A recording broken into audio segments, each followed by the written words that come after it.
हे भगवन्, भवता प्रणीतं धर्ममिमं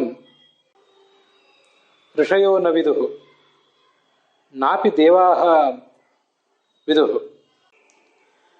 विद्याधरचारणादयः अपि अधिगन्तुं धर्ममिमं न प्रभवन्ति। नापि सिद्धमुख्याः, कुतो नो अस्मत्सदृशाः उदरंभराः मनुष्याः जानीयुः इमं धर्मं। यतः हे वैकुंठनाथ, दुरितदुष्टम् असाधु तीव्रं कामातुरं हर्षशोकभयैषणार्थं मम एतन्मनः भवतः कथासु नैव संप्रीयते। यद्यपि भागवत शास्त्रमेव समाधत्ते, नभः पतन्त्यात्मसमं पतत्रिणः, तथा समं विष्णुगतिं विपश्चितः इति। तथापि तेनैतेन असाधुना मनसा दीनोऽहं कथं तव भवतः गतिं जानामि, कथं तरां विमृशामि, कथं तमां ध्यायामि। तथापि हे भगवन्, इमां मे गिरम् अन्याभिधां गिरं सत्कर्तुं यथामति यथाश्रुतं भवतः हरेः कथां कीर्तयामि। अस्य च श्रवणस्य मननस्य ध्यानस्य च साधनार्थं सर्वैः साधकैः सर्वत्र मनसः असंगः, साधुसंगः, शौचं, तपः, तितिक्षा, मौनं, स्वाध्यायः, आर्जवं, ब्रह्मचर्यम्, अहिंसा इत्येते धर्माः शास्त्रद्वारा गुरुद्वारा वा शिक्ष्येरन्।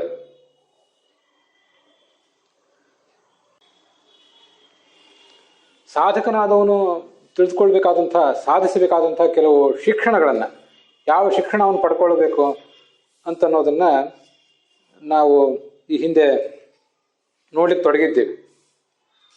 ಅದರಲ್ಲಿ ಒಂದೆರಡನ್ನ ಈಗ ನೋಡಿ ಮುಗಿಸಿದ್ದೇವೆ.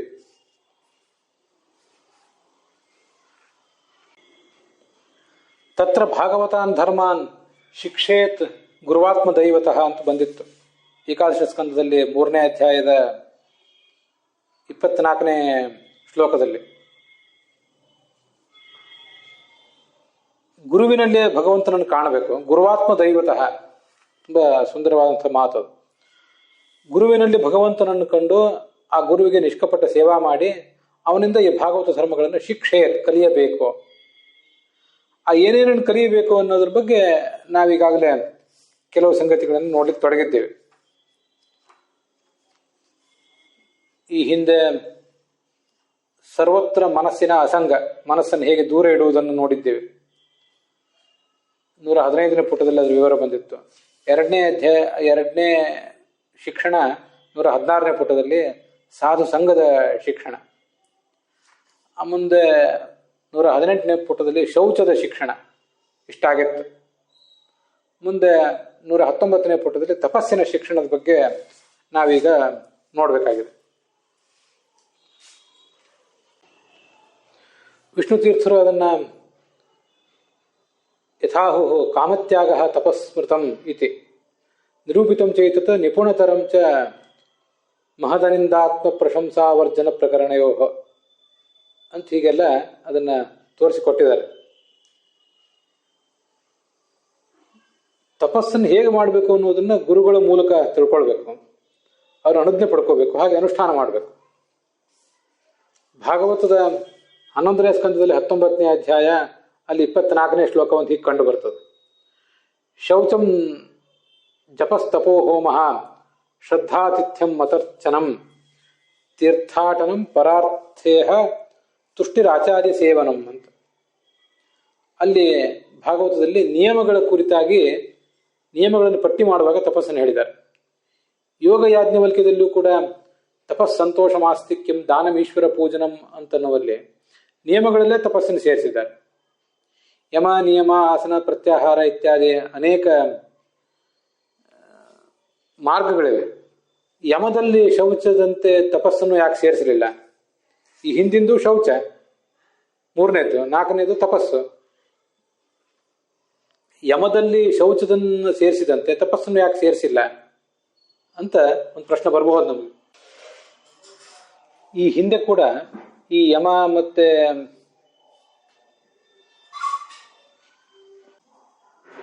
ನಿಯಮಗಳ ಬಗ್ಗೆ ಬಂದಿತ್ತು.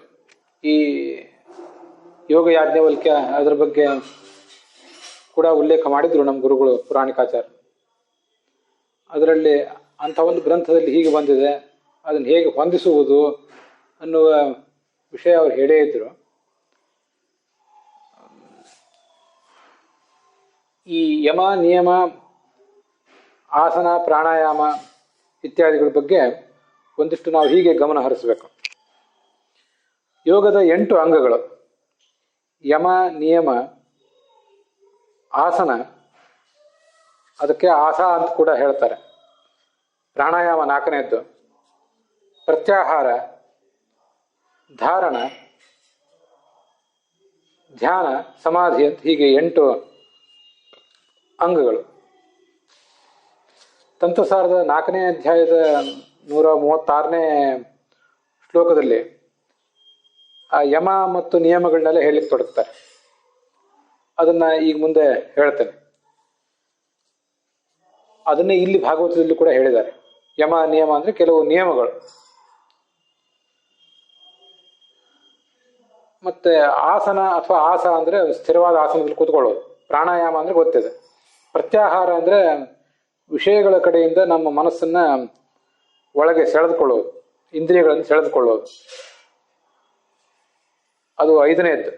ಧಾರಣ 6ನೇದ್ದು, 7ನೇದ್ದು ಧ್ಯಾನ, 8ನೇದ್ದು ಸಮಾಧಿ. ಧಾರಣ ಅಂದ್ರೆ ಖಂಡಾಸ್ಮೃತಿ ಧಾರಣ ಸ್ಯಾತ್ ಅಖಂಡ ಧ್ಯಾನ ಮುಚ್ಚತೆ. ಧ್ಯಾನ ಮಾಡ್ಲಿಕ್ಕೆ ತೊಡಗಿದಾಗ ನಡುವೆ ನಡುವೆ ವಿಚ್ಛೇದ ಆಗ್ತಿದ್ರು ಹಾಗೆ ಮುಂದುವರಿಸೋದು.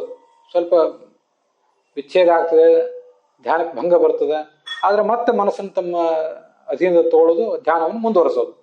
ಖಂಡಾಸ್ಮೃತಿ ಇದಕ್ಕೆ ಧ್ಯಾನ ಅಂತಾರೆ. ತುಂಡು ತುಂಡಾದ ವಿಚ್ಛೇದ ಇರುವ, ವಿಘ್ನ ಇರುವ ಸ್ಮರಣೆಗೆ, ಭಗವಂತನ ಸ್ಮರಣೆಗೆ ಧಾರಣ ಅಂತಾರೆ. ಅಖಂಡ ಧ್ಯಾನ ಮುಚ್ಚತೆ. ಅಖಂಡವಾಗಿ ನಮಗೆ ಬೇಕಾದಷ್ಟು ಹೊತ್ತು ಭಗವಂತನಲ್ಲಿ ಮನಸ್ಸಲ್ಲಿ ನಿಲ್ಲಿಸ್ಲಿಕ್ಕೆ ಸಾಧ್ಯ ಆದರೆ ಅದನ್ನೇ ಧ್ಯಾನ ಅಂತ ವರ್ಣನೆ ಮಾಡ್ತಾರೆ. ಅಥವಾ ಖಂಡಾಸ್ಮೃತಿ ಅಂದ್ರೆ ಭಗವಂತನ ಇಡೀ ರೂಪವನ್ನ ಕಾಣ್ಲಿಕ್ಕಾಗದೆ ಹೋದ್ರು ಭಗವಂತನ ರೂಪದ ಯಾವುದೋ ಒಂದು ಅವಯವವನ್ನು ಮಾತ್ರ ನಾವು ಚಿಂತಿಸ್ಲಿಕ್ಕೆ ಸಾಧ್ಯ ಆದರೆ ಅದನ್ನ ಧಾರಣ ಅಂತ ಹೇಳೋದು. ಅಖಂಡ ಇಡೀ ರೂಪವನ್ನೇ ಧ್ಯಾನಿಸ್ಲಿಕ್ಕೆ ಸಾಧ್ಯ ಆದರೆ ಅದನ್ನ ಧ್ಯಾನ ಅಂತ ಹೇಳ್ತಾರೆ. ಕೊನೆಯದ್ದು ಸಮಾಧ್ಯವಸ್ಥಾ. ಆ ಸಮಾಧ್ಯವಸ್ಥಾದಲ್ಲಿ ದೀರ್ಘಕಾಲ ಮುಂದುವರಿಬೇಕು. ಇದಿಷ್ಟು ಅಷ್ಟಾಂಗ ಯೋಗ. ಅಲ್ಲಿ ಯಮ ನಿಯಮ ಅಂತ ಬಂದಿದೆಯಲ್ಲ, ಮುಖ್ಯವಾಗಿ ತಂತ್ರಸಾರದಲ್ಲಿ ಏನು ಹೇಳಿದ್ದಾರೆ ಅಂತ ನೋಡ್ಕೊಂಡ್ಬಿಟ್ರೆ ಸ್ವಲ್ಪ ಅನುಕೂಲ ಆಗ್ತದೆ. ಅಲ್ಲಿ ಬಂದದ್ದಕ್ಕನುಸಾರವಾಗಿ ಉಳಿದನ್ನು ಹೊಂದಿಸುವ ಪ್ರಯತ್ನ ಮಾಡಬೇಕು.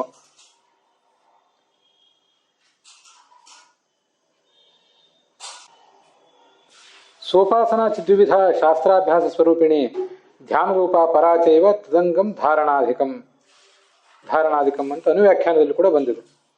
ನಾವು ಮಾಡಬೇಕಾದ ಉಪಾಸನೆ ಅಂತ ಅನ್ನೋದು 2 ಥರದ್ದು. ಒಂದು ಶಾಸ್ತ್ರಾಭ್ಯಾಸ ರೂಪವಾದದ್ದು, ಇನ್ನೊಂದು ಧ್ಯಾನ ರೂಪವಾದದ್ದು.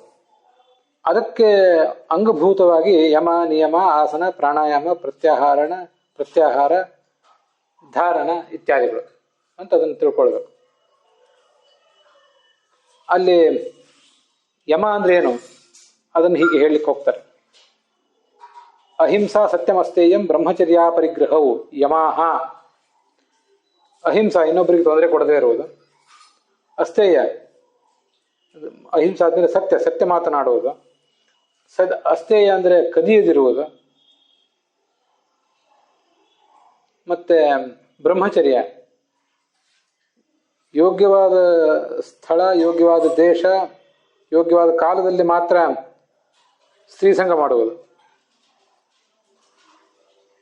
ಅದಕ್ಕೆ ಬ್ರಹ್ಮಚರ್ಯ ಅಂತಾರೆ. ಅಪರಿಗ್ರಹ ಅಂತ ಮುಂದಿಂದು, ಉಚಿತವಾದ ರೀತಿಯಲ್ಲಿ ಮಾತ್ರ ಪರಿಗ್ರಹ ಮಾಡೋದು. ಸಾಮಾನ್ಯವಾಗಿ ಬೇಕಾಬಿಟ್ಟಿಯಾದ ಪರಿಗ್ರಹಕ್ಕೆ, ದಾನ ಸ್ವೀಕಾರಕ್ಕೆ ಮನಸ್ಸು ಹರಸದೇ ಇರೋದು. ಇದಿಷ್ಟು 5 ಯಮಗಳು ಅಂತ ಕರೀತಾರೆ. ಯಮ ಅಂದ್ರೆ ಹೆಚ್ಚು ಕಡಿಮೆ ಕಂಟ್ರೋಲು ಅಂತ ಅರ್ಥ. ಮುಂದೆ ನಿಯಮ ಅಂದ್ರೆ ಯಾವುದು? ಶೌಚಂ. ಈಗಿಲ್ಲಿ ನಾವು ನೋಡ್ತಾ ಇರೋದು ಶೌಚವೇ. ಶೌಚ ದೇಹ ಮನಸ್ಸುಗಳನ್ನು ನಿರ್ಮಲವಾಗಿ ಇಟ್ಕೊಳ್ಳೋದು. ಮತ್ತೆ ತಪಸ್ಸು, ತುಷ್ಟಿ ಅಂದ್ರೆ ಇದ್ದುದ್ರಲ್ಲೇ ತೃಪ್ತಿ. ಸ್ವಾಧ್ಯಾಯ ಅಂದ್ರೆ ಶಾಸ್ತ್ರಾಧ್ಯಯ. ಹರಿಪೂಜನ ಅಂದ್ರೆ ವಿಗ್ರಹದ ರೂಪದಲ್ಲಿ ಇತ್ಯಾದಿಗಳ ರೂಪದಲ್ಲಿ ಭಗವಂತನನ್ನು ಪೂಜಿಸುವುದು. ಇದಕ್ಕೆ ನಿಯಮಗಳು ಅಂತ ಕರೀತಾರೆ. ಮುಂದೆ ವೀರಾಸನ, ಪದ್ಮಾಸನ, ಸ್ವಸ್ತಿಕಾಸನ ಇತ್ಯಾದಿ ಆಸನಗಳನ್ನು ಹಾಕಿ ಕೂತ್ಕೊಳ್ಳುವುದಕ್ಕೆ ಆಸನ ಅಂತ ಕರೀತಾರೆ. ಸಾಮಾನ್ಯವಾಗಿ ನಮಗೆಲ್ಲ ಬೇಕಾಗುವುದು, ನಾವೀಗ ಕೂತ್ಕೊಳ್ಳುವುದು ಸುಖಾಸನ, ಸಾಮಾನ್ಯ ಕೂತ್ಕೊಳ್ಳೋದು. ವೀರಾಸನ, ಒಂದು ಕಾಲ ಮೇಲೆ ಇನ್ನೊಂದು ಕಾಲು ಹಾಕಿ ಕೂತ್ಕೊಳ್ಳೋದಕ್ಕೆ ವೀರಾಸನ ಅಂತಾರೆ. ಪದ್ಮಾಸನ ಎಲ್ರಿಗೂ ಗೊತ್ತಿದೆ. ಇಂಥ ಕೆಲವು ಆಸನಗಳು. ಮುಂದೆ ಪ್ರಾಣಾಯಾಮ ಇತ್ಯಾದಿಗಳನ್ನು ವರ್ಣನೆ ಮಾಡ್ತಾರೆ. ಅದ್ರ ಮುಂದೆ ಪ್ರತ್ಯಾಹಾರ, ಧಾರಣ, ಧ್ಯಾನ, ಸಮಾಧಿ ಇಷ್ಟನ್ನು ನಾವು ನೋಡ್ತೇವೆ.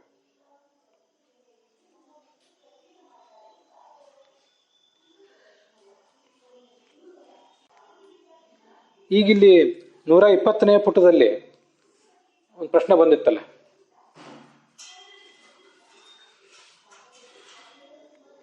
ಈ ತಪಸ್ಸನ್ನು ಎಲ್ಲಿ ಸೇರಿಸ್ಬೇಕು, ನಿಯಮದಲ್ಲಿ ಸೇರಿಸ್ಬೇಕೋ ಯಮದಲ್ಲಿ ಸೇರಿಸ್ಬೇಕು ಅಂತ. ಅದಕ್ಕೆ ಹೀಗೆ ಸಮಾಧಾನ ಹೇಳಬೇಕು ಅಂತ ಪುರಾಣಿಕಾಚಾರ್ಯ ಹೇಳಿದ್ದಾರೆ. ತಪಶ್ಶಬ್ದಕ್ಕೆ ಕೇವಲ ಕಾಯಕ್ಲೇಶ, ಶರೀರವನ್ನು ದಂಡಿಸುವುದು ಅಂತ ಮಾತ್ರ ಅರ್ಥ ಅಲ್ಲ, ಮನೋನಿಗ್ರಹ ರೂಪವಾದ ವಿಶೇಷ ಅರ್ಥ ಇಟ್ಕೊಳ್ಳೋದು ಪ್ರಶಸ್ತ. ಆ ಅರ್ಥದಲ್ಲಿ ತಪಸ್ಸು ಮಾಡಿದರೆ ಅದು ಉತ್ತಮ ಫಲಕ್ಕೆ ಸಾಧನ ಆಗ್ತದೆ. ಅದಕ್ಕಾಗಿ ಎರಡೂ ಕಡೆ ನಿಯಮದಲ್ಲೇ ತಪಸ್ಸನ್ನು ಸೇರಿಸಿದ್ದಾರೆ. ಯಾಜ್ಞವಲ್ಕ್ಯ ಯೋಗದಲ್ಲೂ ಕೂಡ, ಯಾಜ್ಞವಲ್ಕ್ಯ ಯೋಗದಲ್ಲಿಯೂ ತಪಸ್ ಅನ್ನೋದನ್ನ ನಿಯಮದಲ್ಲಿ ಸೇರಿಸಿದ್ದಾರೆ. ತಪಸ್ ಸಂತೋಷ ಮಾಸ್ತಿಕ್ಕೆ ಒಂದು ಪ್ರಾರಂಭ ಕಾಣ್ತದೆ. ದಶೈತೆ ಮುನಿಭಿ ಪ್ರೋಕ್ತಾಹ ನಿಯಮಾಹ ಅಂತ. ಭಾಗವತದಲ್ಲೂ ಕೂಡ ನಿಯಮಗಳನ್ನು ವರ್ಣನೆ ಮಾಡುವಾಗ ಶೌಚಂ ಜಪಃ ತಪಃ ಅಂತ ತಪಸ್ಸನ್ನ ಆ ನಿಯಮಗಳಲ್ಲೇ ಸೇರಿಸಿದ್ದಾರೆ. ಏಕಾದಶ ಸ್ಕಂದದ 19ನೇ ಅಧ್ಯಾಯ ಏನಿದೆ, 37ನೇ ಶ್ಲೋಕ, 34, 35, 36 ಅಲ್ಲೆಲ್ಲ ಈ ವಿಷಯವೇ ವರ್ಣಿತ ಆಗಿದೆ. ಕಾಮಸ್ತ್ಯಾಗ ತಪಸ್ಮೃತಂ ಅಂತ ವರ್ಣನೆ ಮಾಡಿದ್ದಾರೆ. ನಿಷಿದ್ಧ ಕರ್ಮ ತ್ಯಾಗ ಮಾಡಿ ಮನಸ್ಸನ್ನು ನಿಗ್ರಹ ಮಾಡಿಕೊಳ್ಳುವುದೇ ತಪಸ್ಸು ಅಂತ ಅದರ ತಾತ್ಪರ್ಯ.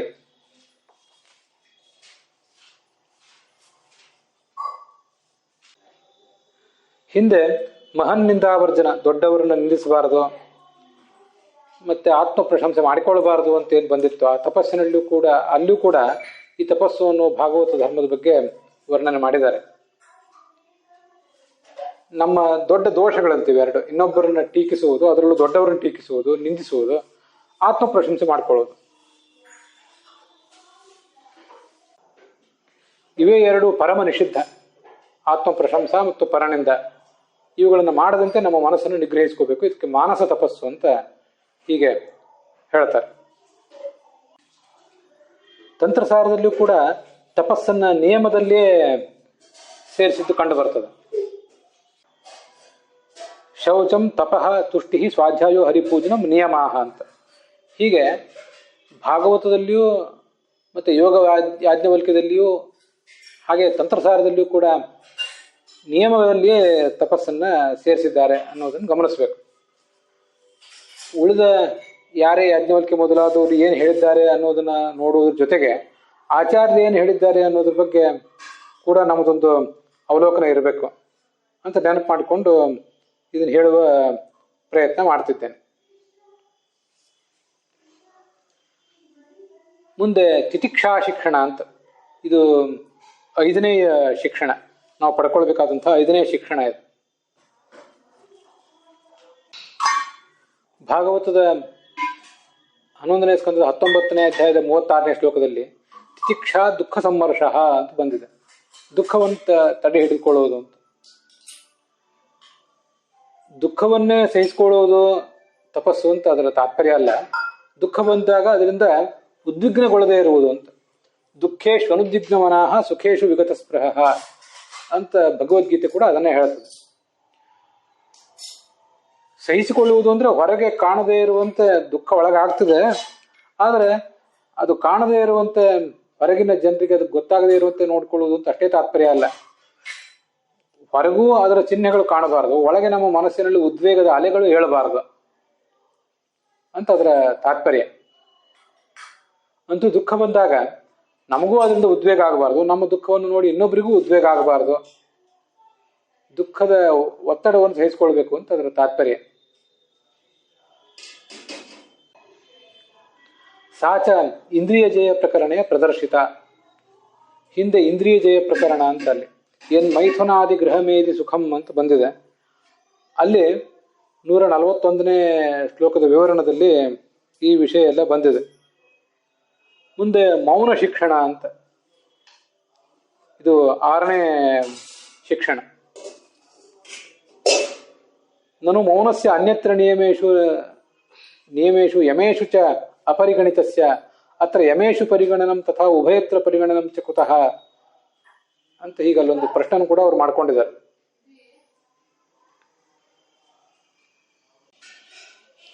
ಮುಂದೆ 307ನೇ ಶ್ಲೋಕ ಬಂದಿದೆ. ಜರಾಯುಜಂ ಸ್ವೇದಜ ಮಂಡಜೋದ್ಭಿಜಂ ಚರಾಚರಂ ದೇವ ಋಷಿ ಪಿತೃಭೂತ ಭೇದಂ ಜೌಖಂ ಕ್ಷಿತಿ ಶೈಲ ಸರಿತ್ ಸಮುದ್ರ ದ್ವೀಪ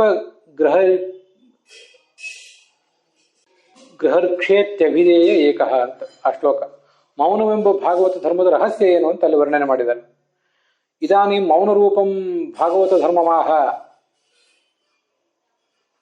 ಮೌನವೆಂಬ ಭಾಗವತ ಧರ್ಮದ ಏನು ಸ್ವಾರಸ್ಯ ಏನು ಅಂದ್ರೆ, ಮೌನ ಅಂದ್ರೆ ತಚ್ಚ ಮೌನಂ ನಾಮ ಸರ್ವಥಾ ಶಬ್ದ ಪ್ರಯೋಗ ಇತಿ ನಾರ್ಥ. ಶಬ್ದವನ್ನೇ ಉಚ್ಚಾರ ಮಾಡದೇ ಇರುವುದು ಮೌನ ಅಂತ ಅರ್ಥ ಇಟ್ಕೊಂಡು ಬಿಡಬಾರ್ದು. ಕಲ್ಲಿನಂತೆ ಕೂತ್ಕೊಂಡಿರುವುದು ಮೌನ ಅಲ್ಲ. ಅದಕ್ಕೆ ನಾವು ಹೀಗೆ ತಿಳ್ಕೊಬೋದು, ಕಲ್ಲಿನಂತೆ ಕೂತ್ಕೊಂಡಿರುವುದೇ ಮೌನ, ಅದೇ ಒಂದು ದೊಡ್ಡ ಧರ್ಮ ಅಂತ ಆದ್ರೆ ಅಂಥ ಮೌನವನ್ನ ಎಲ್ಲರೂ ಆಚರಿಸೇ ಇರ್ತಾರೆ. ಅದೇನು ನಾವೇನು ಆ ದೊಡ್ಡ ಧರ್ಮವನ್ನು ಆಚರಣೆ ಮಾಡಿದಂತೆ. ಕೆಲವು ಕಡೆ ಹಾಸ್ಯ ಮಾಡಿದ್ದಿದೆಯಲ್ಲ, ಮೀನುಗಳು ಯಾವತ್ತೂ ಗಂಗಾ ನದಿಯಲ್ಲಿ ಸ್ನಾನ ಮಾಡಿಕೊಂಡೇ ಇರ್ತವೆ, ಅವುಗಳಿಗೇನು ದೊಡ್ಡ ಸಾಧನೆ ಆಗಿದೆಯೋ ಹೇಗೆ? ಆದ್ರಿಂದ ನೀರಿನಲ್ಲಿ ಮುಳುಗುವುದೇ ದೊಡ್ಡ ಸಾಧನೆ ಅಲ್ಲ ಅಂತ ಹೀಗೆಲ್ಲ ನಮ್ಮ ಪ್ರವೃತ್ತಿಗಳನ್ನು ಶಾಸ್ತ್ರದಲ್ಲಿ ಕೆಲವು ಕಡೆ ಹಾಸ್ಯ ಮಾಡಿದ್ದಾರೆ. ಅದರಂತೆ ಮೌನವಾಗಿ ಇದ್ದು ಬಿಡುವುದು, ಮಾತನಾಡದೇ ಇರುವುದೇ ದೊಡ್ಡ ಸಾಧನೆ ಅಲ್ಲ, ಅದೇನು ಸಾಕ್ಷಾತ್ಕಾರಕ್ಕೆ ಉಪಯೋಗಿಯೂ ಅಲ್ಲ. ಹಾಗಾದ್ರೆ ಮೌನ ಅಂದ್ರೆ ಏನು? ಅದಲ್ಲಿ ಹೇಳ್ತಾರೆ, ಭಗವತಿ ಶಬ್ದ ಪ್ರಯೋಗೇಣ ಮಹಾಪುರುಷಾರ್ಥ ಸತ್ವೇನ ತತ್ಪರಿತ್ಯಾಗೆ ಪುರುಷಾರ್ಥ ಹಾನ್ಯಾಪತ್ತೇ ತಥಾಚ ವಕ್ಷ್ಯತೆ ಸರ್ವಶಬ್ದಾನಾಂ ಭಗವನ್ನಾಮತಯಾ ತೇಷಾಂ ಭಗವತಃ ಅನ್ಯತ್ರ ಅಪ್ರಯೋಗ ಏವ ಮೌನಂ ಅಂತ ಹೇಳ್ತಾರೆ. ತುಂಬಾ ಸುಂದರವಾದದ್ದು. ಸಕಲ ಶಬ್ದಗಳು ಕೂಡ ಭಗವಂತನಿಗೆ ವಾಚಕ ಆಗಿವೆ. ಅವನಿಗೆ ವಾಚಕವಾದ ಶಬ್ದಗಳನ್ನ ಬೇರೆ ಕಡೆ ಪ್ರಯೋಗ ಮಾಡದೇ ಇರುವುದು ಭಗವತಃ ಅನ್ಯತ್ರ ಅಪ್ರಯೋಗ, ಅದಕ್ಕೆ ಮೌನ ಅಂತ ಹೇಳ್ತಾರೆ. ತುಂಬಾ ಸುಂದರವಾದಂತಹ ಶಬ್ದ ಅದು. ನಮ್ಮ ವ್ಯವಹಾರದಲ್ಲಿ ಎಲ್ಲಾ ಶಬ್ದಗಳಿಗೂ ಕೂಡ ಭಗವಂತನೇ ಮುಖ್ಯ ಅರ್ಥ, ಬೇರೆ ಎಲ್ಲವೂ ಅಮುಖ್ಯ ಅರ್ಥ.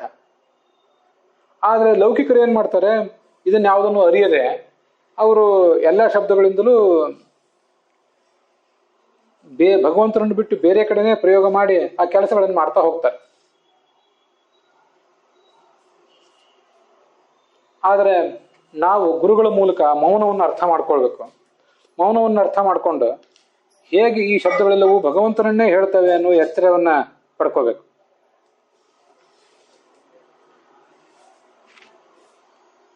ಭಾಗವತ ತಾತ್ಪರ್ಯದಲ್ಲಿ ಬಂದಿರುವಂತಹ ಒಂದು ಮಾತು ನಮ್ಗೆ ನೆನಪಿಗೆ ಬರ್ತದೆ ಈ ಸಂದರ್ಭದಲ್ಲಿ. ಶಬ್ದಸ್ಯ ಹಿ ಬ್ರಹ್ಮಣ ಏಷ ಪಂಥಾಹ ಅಂತಲೇ ಶ್ಲೋಕ ಇದೆ. ಶಬ್ದ ಬ್ರಹ್ಮಕ್ಕೆ, ಶಬ್ದ ರಾಶಿಗೆ, ಏಷಃ ಈ ಭಗವಂತ, ಪಂಥಾಹ ಒಂದು ಹೆದ್ದಾರಿ, ಹೋಗಿ ಮುಟ್ಟಬೇಕಾದ ಒಂದು ಗುರಿ ಅದು ಅಂತ. All the roads lead to Rome ಅಂತ ಹೇಳ್ತಿದ್ರಲ್ಲ, ಎಲ್ಲಾ ರಸ್ತೆಗಳು ರೋಮ್ಗೆ ಹೋಗ್ತಿದ್ವು ಅಂತ. ರೋಮ್ ಅನ್ನೋದು ಬಹಳ ಮುಖ್ಯ ಆಗಿತ್ತು ಅವಾಗ.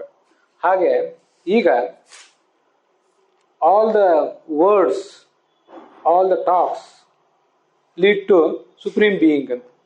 ಎಲ್ಲ ಶಬ್ದಗಳು ಇರುವುದು ಶುದ್ಧ ಬ್ರಹ್ಮನಾದ, ಪರಬ್ರಹ್ಮನಾದ ಪರಮಾತ್ಮನ ಗುಣಗಳನ್ನು ವರ್ಣನೆ ಮಾಡಲಿಕ್ಕಾಗಿ.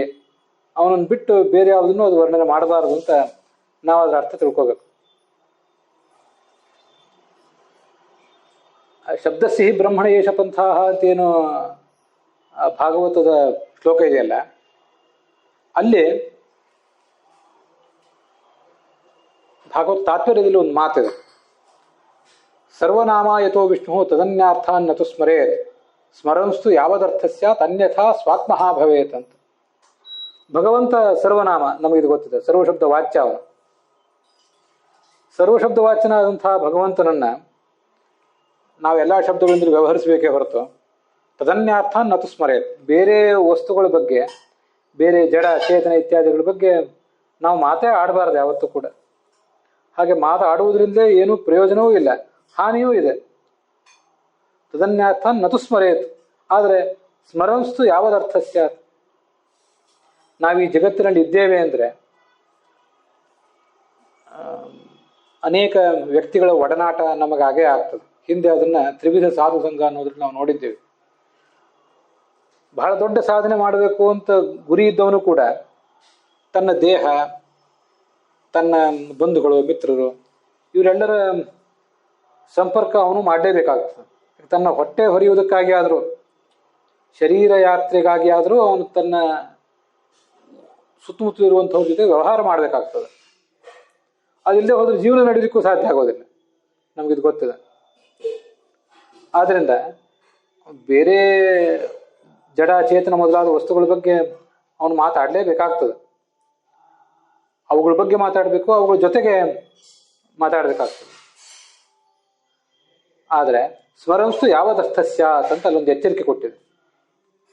ತೀರಾ ಹೊಟ್ಟೆ ಹೊರೆಯುವುದು ಮೊದಲಾದ ಕೆಲಸಗಳಿಗೆ, ಬೇಸಿಕ್ ಅಗತ್ಯಗಳಿಗೆ ತಕ್ಕಂತೆ ಎಷ್ಟು ಮಾತಾಡಬೇಕೋ ಅಷ್ಟೇ ಮಾತಾಡು. ಅದಕ್ಕಿಂತ ಹೆಚ್ಚಿನ ಒಂದು ಮಾತು ಯಾವತ್ತೂ ಬೇಡ. ತೀರಾ ಪ್ರಾಥಮಿಕ ಅಗತ್ಯಗಳಿಗೆ ಉಪಯೋಗ ಆಗುವಷ್ಟು ಮಾತು ತುಂಬಾ ಮಹತ್ವದ ಸಂಗತಿ ಇದು. ನಾವು ಇವತ್ತು ಮಾತಾಡುವುದು ಯಾಕೆಂದ್ರೆ ಬಂತು, ಒಂದು ಇನ್ನೊಬ್ಬರನ್ನ ನಿಂದಿಸುವುದು, ಅಲ್ಲಿಯೂ ನಮ್ಮ ಮಾತು ಉಪಯೋಗಕ್ಕೆ ಬರ್ತದೆ. ಮೌನದ ಬಗ್ಗೆ ನಾವು ನೋಡ್ತಾ ಇದ್ದೀವಲ್ಲ, ಈಗ ಮೌನದ ಬಗ್ಗೆ ನೋಡುವಾಗ ಆ ಹಿಂದೆ ಬಂದಂಥ ಶೌಚದ ಬಗ್ಗೆನೂ, ತಪಸ್ಸಿನ ಬಗ್ಗೆನೂ ಕೂಡ ನೋಡಿದ ಹಾಗೇನೆ ಆಯ್ತು. ಒಂದು ಸ್ವಲ್ಪ ಮಹಾತ್ಮರನ್ನಿಂದ ಸ್ವಾತ್ಮ ಪ್ರಶಂಸಾ ಇದು ಎಲ್ಲ ಕಡೆ ಕಂಡು ಬರ್ತದೆ. ಅದನ್ನು ನಿಗ್ರಹ ಮಾಡ್ಕೋಬೇಕು, ಅದೊಂದು ಮಾನಸ ತಪಸ್ಸು ಅಂತ. ಅದು ಇಲ್ಲಿ ಮೌನದ ಬಗ್ಗೆನೂ ಕೂಡ ಸಂಬಂಧ ಪಡೆದಿದೆ. ನಮ್ಮನ್ನು ನಾವು ಹೊಗಳ್ಕೊಳ್ಳೋದು, ಸರ್ವಶಬ್ದ ವಾಚ್ಯನಾದ ಭಗವಂತನ ಶಬ್ದಗಳನ್ನ ಇನ್ನು ಯಾರ್ಯಾರನ್ನೋ ಹೊಗಳಲಿಕ್ಕಾಗಿ ನಾವು ಬಳಸಿಬಿಟ್ರೆ, ಅದರಲ್ಲಿ ನಮ್ಮನ್ನು ಸೇರಿಸ್ಕೊಂಡ್ರೆ, ಕೆಲವು ಬಾರಿ ಹೊಟ್ಟೆ ಹೊರೆಯುವುದಕ್ಕಾಗಿ ಯಾರ್ಯಾರನ್ನೂ ಹೊಗಳ್ತೇವೆ, ಕೆಲವು ಬಾರಿ ತಗೊಳ್ತೇವೆ.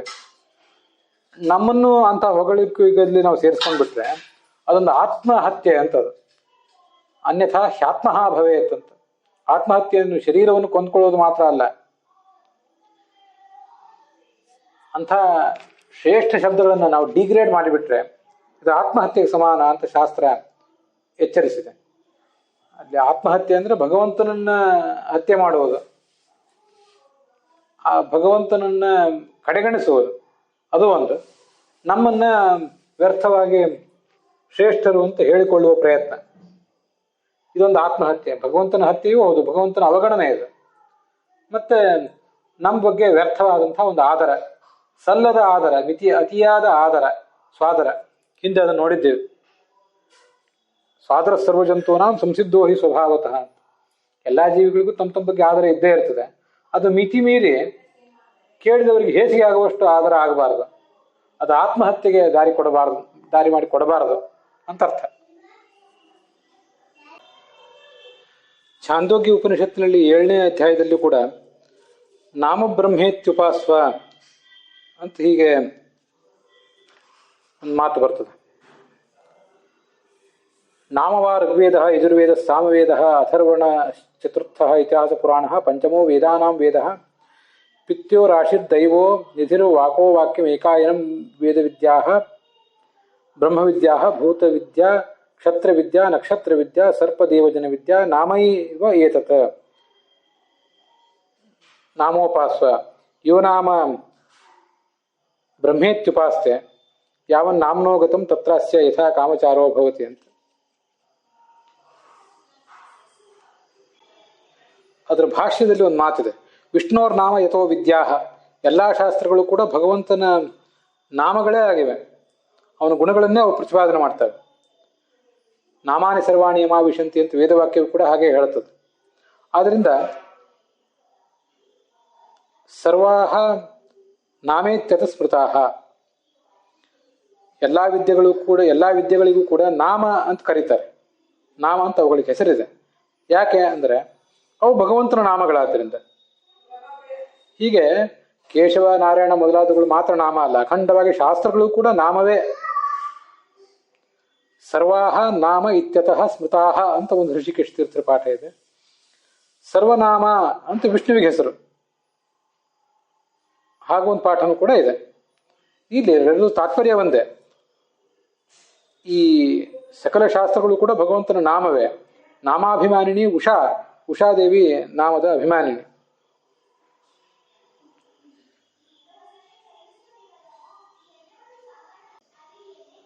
ಉಷಃಕಾಲದ ಅಭಿಮಾನಿನಿಯವಳು. ಇಲ್ಲಿ ಇನ್ನೊಂದು ಸಂಗತಿ ಇದೆ. ಉಷಃಕಾಲದ ಅಭಿಮಾನಿನಿಯಾದಂತಹ ಉಷಾದೇವಿಯ ಅಭಿಮಾನಕ್ಕೆ ಪಾತ್ರವಾದ್ದು ಈ ಎಲ್ಲ ನಾಮಗಳು. ಅವಳ ಅಭಿಮಾನಕ್ಕೆ ಪಾತ್ರವಾದ ಈ ನಾಮಗಳಿಂದ ಯಾವುದೋ ಕ್ಷುದ್ರರಾದಂತಹ ಜಡಗಳನ್ನ, ಚೇತನಗಳನ್ನ ನಾವು ವ್ಯವಹರಿಸಿದರೆ, ಅವುಗಳ ಗುಣವರ್ಣನೆಗೋ, ಯಾರನ್ನೋ ಸಂತೋಷಪಡಿಸ್ಲಿಕ್ಕೋ, ಯಾರನ್ನೋ ಪ್ಲೀಸ್ ಮಾಡ್ಲಿಕ್ಕೋ ನಾವು ಈ ಶಬ್ದಗಳನ್ನು ಬಳಕೆ ಮಾಡಿದರೆ ಇದು ನಮ್ಮ ಆತ್ಮಹತ್ಯೆ ಮಾತ್ರ ಅಲ್ಲ, ಭಗವಂತನನ್ನು ಕಡೆಗಣಿಸಿದ್ರಿಂದ ವಿಷ್ಣುವಿನ ತ್ಯಾಗವೂ ಆಯಿತು. ಮತ್ತೆ ನಾಮಾಭಿಮಾನಿಯಾದಂತಹ ಉಷಾದೇವಿಯನ್ನ ಭಗವಂತನ ಸೇವೆಗೆ ನಾವು ಬಿಡಬೇಕು. ಅದನ್ನು ಬಿಟ್ಟು ಅವಳ ಕೈಯಿಂದ ಯಾರ್ದೋ ನೀಚರ ಸೇವಾ ಮಾಡಿಸಿದಂತ ಆಗ್ತದೆ. ಇದು ಒಂದು ದೋಷವೂ ಕೂಡ ಹೌದು ಅನ್ನೋದನ್ನು ಈ ಸಂದರ್ಭದಲ್ಲಿ ನಾವು ಅನುಸಂಧಾನಕ್ಕೆ ತಂದ್ಕೋಬೇಕು. ಪರಮಾತ್ಮನಿಗೆ ವಾಚಕವಾದ ಶಬ್ದಗಳನ್ನ ಇನ್ನೊಬ್ಬರಲ್ಲಿ ಜಡಗಳಲ್ಲಿ, ಚೇತನಗಳಲ್ಲಿ ಪ್ರಯೋಗ ಮಾಡಬಾರದು ಅಂತ ಬಂತಲ್ಲ. ಮತ್ತೆ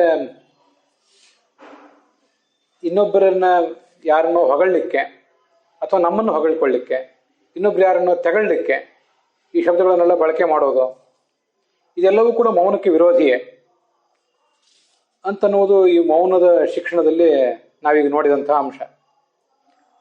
ಅದು ಹಿಂದೆ ತಪಸ್ಸಿನ ಶಿಕ್ಷಣದಲ್ಲಿ ಕೂಡ ಅದನ್ನು ನಾವು ನೋಡಿದ್ವಿ. ಪರಮಾತ್ಮನ ತ್ಯಾಗಗಳನ್ನ 4 ಬಗೆ ಅಂತ ಐತರೇಯ ಉಪನಿಷತ್ ಭಾಷೆಯಲ್ಲಿ ಒಂದ್ ಕಡೆ ಹೇಳ್ತಾರೆ.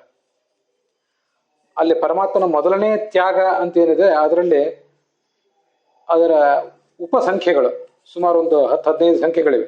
ಅದೆಲ್ಲವೂ ಸೇರಿ ಪರಮಾತ್ಮನ ಮೊದಲ ತ್ಯಾಗ.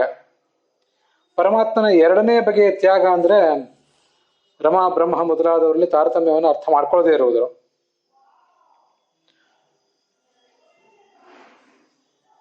ಅದರಲ್ಲಿ ಒಂದು ಸಂಗತಿ ಇದೆ, ಅಸ್ಮೃತಿರು ವಾಸುದೇವಸ್ಯ ತದ್ಭಕ್ತಾನಾಂಚ ನಿಂದನಂ ಅಂತ. ಇದು ದ್ವಿತೀಯ ತ್ಯಾಗ, ಇದು 2ನೇ ತ್ಯಾಗ ಅಂತ. ಭಗವಂತನನ್ನ ಸ್ಮರಣೆ ಮಾಡದೇ ಇರುವುದು, ಅದನ್ನ ಬಿಟ್ಟು ಯಾರ್ಯಾರನ್ನೋ ಸ್ಮರಣೆ ಮಾಡೋದು. ಭಗವಂತನನ್ನು ಸ್ಮರಣೆ ಮಾಡಲಿಲ್ಲ, ಇನ್ಯಾರನ್ನೋ ಸ್ಮರಣೆ ಮಾಡಿದ್ವಿ ಅಂದ್ರೆ ನಮ್ಮ ಬಾಯಿಂದ ಬರುವ ಮಾತುಗಳು ಕೂಡ ಭಗವಂತನ ಕುರಿತಾಗಿ ಬರೋದಿಲ್ಲ, ಬೇರೆ ಯಾರ್ದೋ ಕುರಿತಾಗಿ ಬರ್ತದೆ. ಮತ್ತು ತದ್ಭಕ್ತಾನಂಚ ನಿಂದನಂ ಅಂತ ಸ್ಪಷ್ಟವಾಗಿ ಬಂದಿದೆ. ಭಗವಂತನ ಭಕ್ತರನ್ನು ನಿಂದಿಸುವುದು, ಹಿಂದೆ ಹೇಳಿದಂತೆ ಆತ್ಮನನ್ನು ಪ್ರಶಂಸೆ ಮಾಡಿಕೊಳ್ಳುವುದು, ಇಂಥದ್ದೆಲ್ಲವೂ ಕೂಡ ಶಬ್ದಗಳನ್ನು ದುರುಪಯೋಗ ಮಾಡಿಕೊಳ್ಳುವುದು ಒಟ್ಟಾಗೆ, ಅದೆಲ್ಲವೂ ಕೂಡ ಮೌನಕ್ಕೆ ವಿರೋಧಿ ಆಗ್ತದೆ. ಶಬ್ದಗಳ ದುರುಪಯೋಗ ಸಲ್ಲದು. ಶಬ್ದಗಳ ದುರುಪಯೋಗ ಮಾಡಿಕೊಳ್ಳುವುದೇ ಇರುವುದೇ ಒಟ್ಟಾಗೆ ಮೌನ ಅಂತನ್ನುವುದಕ್ಕೆ ಅರ್ಥ ಆಗ್ತದೆ.